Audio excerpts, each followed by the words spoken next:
Hello and welcome everybody to the very first League of Legends Guerrilla Champion Spotlight.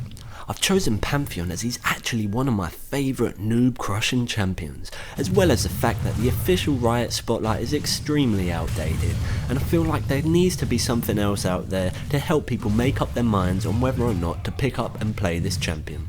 So without further ado, let's get this video underway.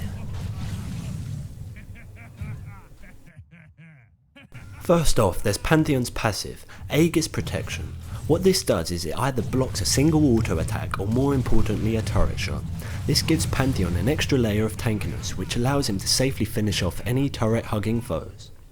Now this is a great example of how Aegis Protection can save you from almost certain doom. Here I could be seen overextending with no ward like a typical scrublord. Udyr then comes in to punish me for my stupidity. As you can see, his very first auto attack was blocked, and as things progress I get dangerously low. I flash to avoid death, but this Udyr sticks to me like glue. Luckily our jungler Zac eased in to save me. If you look at my low HP you can see that without Aegis Protection I would certainly have not survived this encounter. Well done Zac. Next up is Pantheon's Q, Spear Shot. This is an excellent tool for harassing and bullying your lane opponent. In this situation both Darius and myself go all in. In this fight you can see that I use Spear Shot multiple times, and eventually it leads to me confirming the kill and allowing me to draw first blood for my team. Next up is Pantheon's W, Aegis of Zionia. Pantheon's iconic point and click stun. This is an excellent ability for pinning down any opponent that you set your sights on. It works best when used against carries, but can be equally effective against just about anyone. Here we have Pantheon's E, Heartseeker Strike. The ability itself does devastating damage to anyone who stands in its radius for the full duration.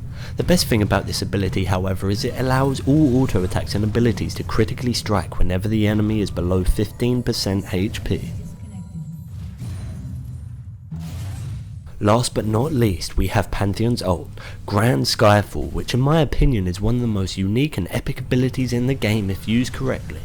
It's an excellent engaging tool and zoning ability. I say this because even if you don't land directly on top of your target, most of the time you can cut the enemy's escape point off and close in with your team's help to confirm the kill.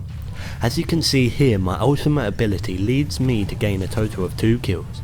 Granted, 1 or 2 may have been kill steals, but you gotta do what you gotta do to snowball in the rift, am I right? His ultimate ability however isn't as good for escaping as it is for engaging, as you can clearly see here.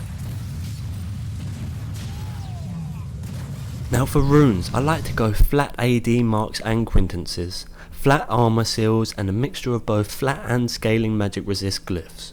And for masteries I like to go 18 points in ferocity and 12 points in cunning.